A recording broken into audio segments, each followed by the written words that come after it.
The expanse of blue that stretches out between Batangas and Mindoro is a busy one. At sunrise, boats of all sizes dot the horizon. From small fishing boats casting their nets to large commercial vessels plying the waters. At night, coastlines glow with light from homes and huge industrial factories. This is the Verde Island Passage Marine Biodiversity Conservation Corridor. The passage covers an area of 494,700 hectares in the middle of the Mindoro, Cavite-Tablas Triangle. It is a domestic sea route bounded on the north by the province of Batangas and on the south by Oriental Mindoro. To its west lie Lubang Island, the province of Occidental Mindoro, and the Luzon Sea. While facing the sun to the east, the passage's waters flow out into Tayabas Bay, Quezon, and the waters of Marinduque. Its strategic location has made Verde Island Passage a major route for shipping, transport, and trade. Islands set against a scenic backdrop of sea and skies are a tourist's haven. Resorts and real estate projects mushroom along coastlines, and boats are packed with divers and tourists. Yet there is more to Verde Passage, which is of utmost importance. Verde Passage is part of the Sulu-Sulawesi Seascape, a large marine area shared by Indonesia, Malaysia, and the Philippines. The Sulu-Sulawesi Seascape sits at the apex of the Coral Triangle, the center of the world's highest marine biodiversity. It is endowed with coral reefs, seagrass beds, mangrove forests, rocky shores, and other tropical shallow water habitats that support a wide range of plant and animal life that may not be found anywhere else on Earth. Amidst this seascape, Verde Island Passage owns the highest concentration of marine diversity in a given area. It is thus called the center of marine shorefish diversity. Beneath the waters, a wide expanse of coral reefs hosts a multitude of marine species, from reef fishes to every hue and color to the bigger pelagics. Marine mammals, seabirds, and sea turtles depend on this rich source of marine life in the Verde Passage. Mangroves and beaches surrounding the passage also play a big part in sustaining marine and aquatic life. While fishes spawn and breed in mangroves, some beaches in Batangas City, Calatagan, Lian, and Nasugbu serve as nesting sites for endangered sea turtles, such as olive ridleys, green turtles, and the hawksbill turtles. Larger sea creatures are also drawn to the abundant waters, as proven by frequent sighting of Fraser's and Risso's dolphins, whale sharks, and other charismatic marine megafauna. Indeed, Verde Island Passage is a vibrant marine ecosystem that brims with life, coexisting with a burgeoning human community. Both are living in a promise of abundance. Yet all these are under threat and are open to willful exploitation. These include the use of destructive fishing methods, dynamite or blast fishing, and the use of cyanide along with other intensive fishing gear. Degraded habitats like bleached corals caused by cyanide fishing and reefs reduced into lifeless rubble by blast fishing are largely unable to support marine life. Other critical habitats are also ruined by unregulated coastal development, as more and more mangrove forests are converted into aquaculture ponds, resorts, industrial and residential estates, and golf courses. Offshore pollution such as solid waste, used oil, and ballast water being dumped by ships traversing the passage is also a major problem.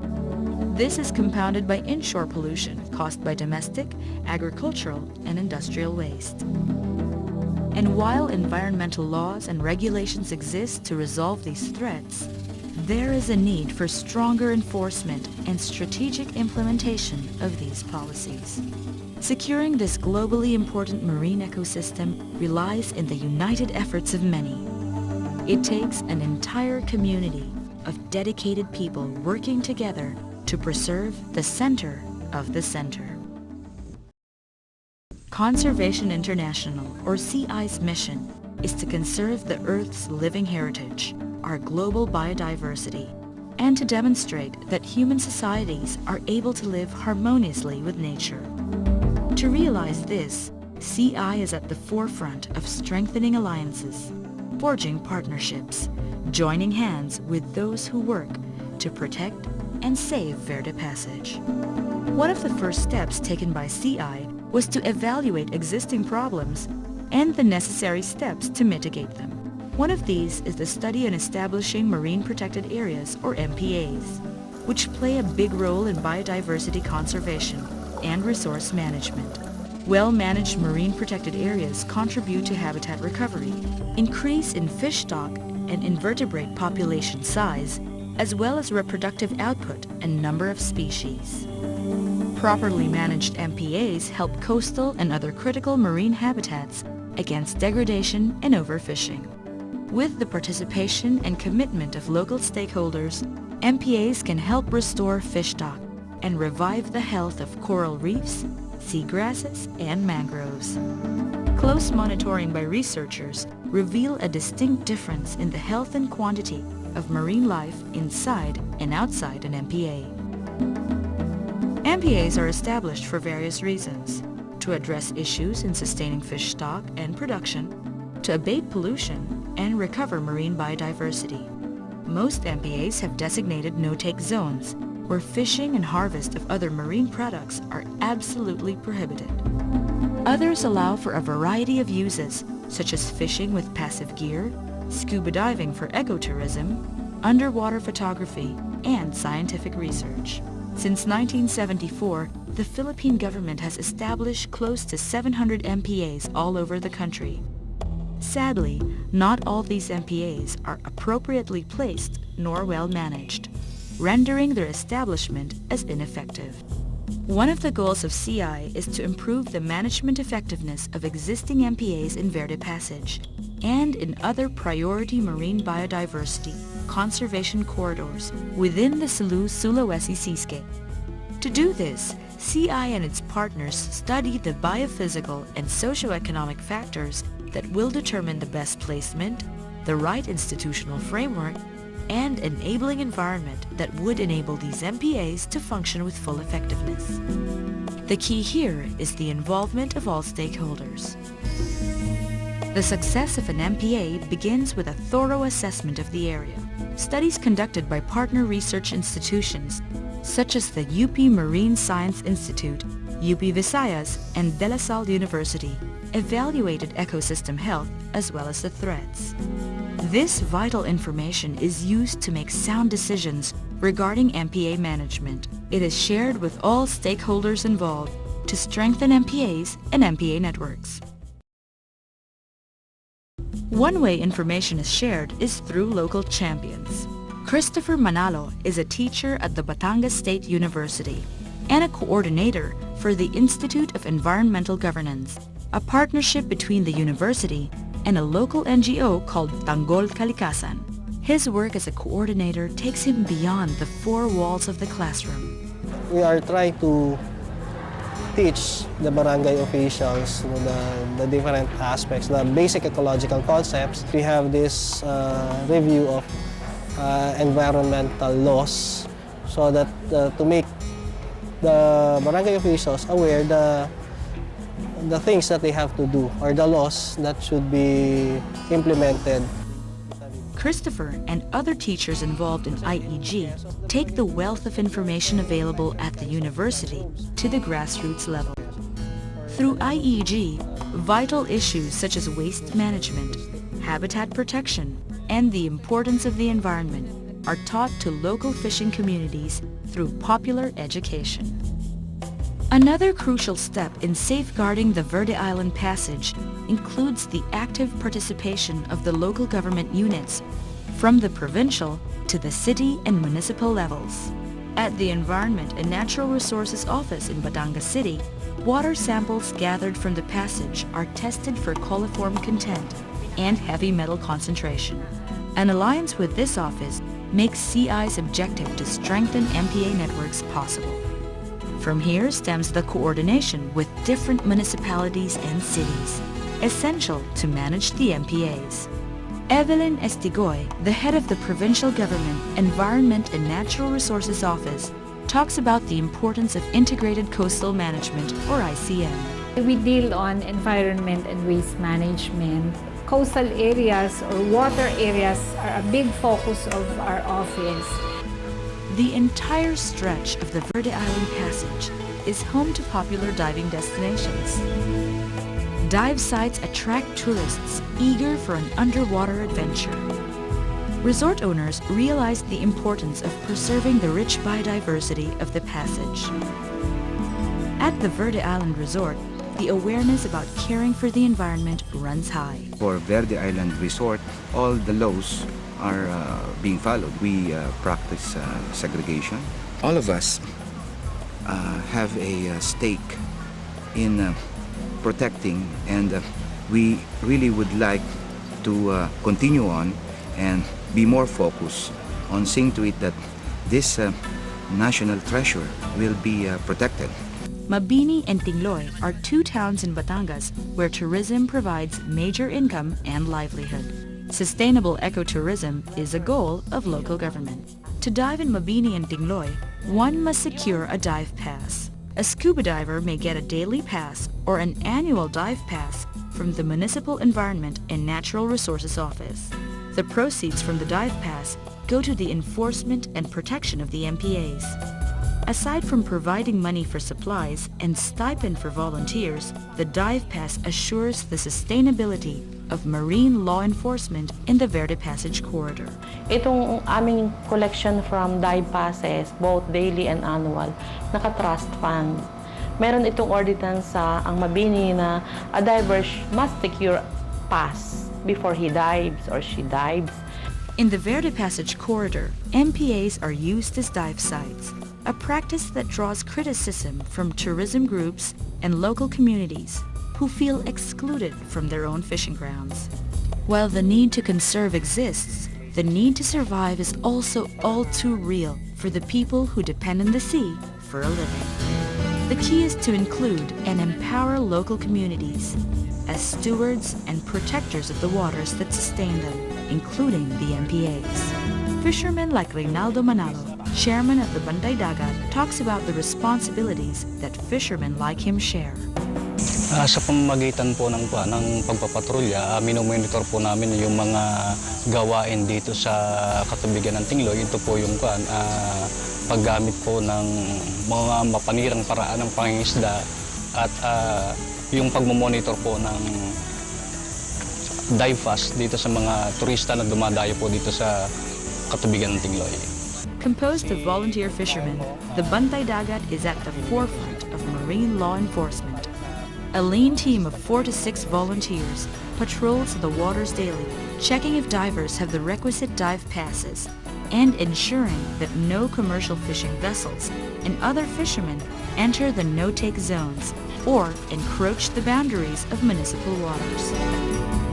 This is the epitome of empowering local fishermen. By involving them in the conservation work within the corridor, they take on a more participative role as true protectors of the seas. CI's thrust to strengthen local capacities for MPA management includes protecting these protectors. Ang pangunahing role ko, i-train yung mga bantay dagat or yung community law enforcement team dito sa Verde Passage, particular dito sa Batangas. A capacity needs assessment was conducted for Bantay Dagat teams in 6 municipalities. With the help of partner organizations, CI is working on a long-term strategy to address organizational, legal, financial, and technical needs of the Bantay Dagat teams. CI teams up with the Worldwide Fund for Nature Philippines, or WWF Philippines, in conducting enforcement training and capacity building for Bantay Dagat volunteers in Verde Passage. Ang involvement namin as NGO ng WWF for this Verde Passage project is ang concern namin is about the marine protected areas dito sa Batangas. And this is where we have collaboration with the CI na magkaroon tayo ng activity like networking among these marine protected areas. Coupled with networking, again, para ma-strengthen uli yung marine law enforcement para mapalalo pang mapatuloy yung gawain. These workshops and seminars are crucial in generating awareness at the grassroots level. They enable community members to take action in preserving their environment. All these point to a vital partnership between CI, WWF, and other stakeholders involved to continue and sustain biodiversity conservation work within the corridor. Partnership with the private sector is a strategic target in conservation work. Members of the industrial sector, particularly oil and gas industries, play an important role in Verde Island Passage. One company, First Gen Holdings Corporation, or First Gen, is a key player in the conservation of key areas and habitats within the Verde Passage corridor. First Gen is the primary holding company for power-related and energy-generating businesses of the Lopez Group of companies. First Gen has allocated a $1 million fund for the First Philippine Conservation Incorporated, or FPCI. The fund is spread out for projects from 2004 to 2010. FPCI, which receives technical support from CI Philippines, is the NGO partner of First Gen within the Lopez Group. It provides the working force for the project in Verde Island and complements CI's conservation work within the larger Verde Passage and the whole seascape. Now, the role of FPCI is more on the social aspect or community organizing. Working closely with FPCI in Verde Island are two other NGOs, the Marine Aquarium Council, or MAC, and Reef Check Philippines. Ang natapos na namin nagawa is yun nga malaman kung ano yung status ng aquarium fishing doon sa area. Ilan ba yung mga collectors doon, saan ba sila nangungulekta, ano yung mga iba't ibang practices nila. So the next move ngayon is yung magawan siya ng program para mapaganda yung kanilang pangangalaga sa kanilang collection area. MAC and Reef Check aim to regulate and raise awareness on harmful practices involved in the ornamental fish trade in Verde Island. This includes educating fishermen on sustainable and proper ways of gathering and transporting ornamental fish caught amidst the coral reefs. At present, MAC and Reef Check, with CI support, recommended the imposition of a catch limit and a seasonal fishing scheme for ornamental fish. This is complemented by a solid waste management disposal plan for the community. CI would then integrate these recommendations in developing sustainable fishing policies for Verde Passage. Like the ebb and flow of ocean tides and current, the hope for change in the corridor is constant. The mission of conserving one of Earth's living heritage, the gem that is the Verde Island Passage, lies in our hands. Strengthened by alliances and inspired by our stakeholders, the community beneath the waves and that on land is one, ensuring that life at the global center of the center of marine biodiversity continues to thrive. Siguro dito sa Verde Passage, ang magandang mangyari ay yung darating yung panahon na yung community na mismo yung nag-i-implement. You cannot expect to stop your work even after you retire. Other workers should take on the work after you leave your projects. You need a lot of courage because in some cases you will have to deal with local government units that are not yet enlightened on the issues of conservation even in their localities. Kay ganda ng tanawin mula sa dalampasigan, hindi ka ba namamangha sa kalikasan?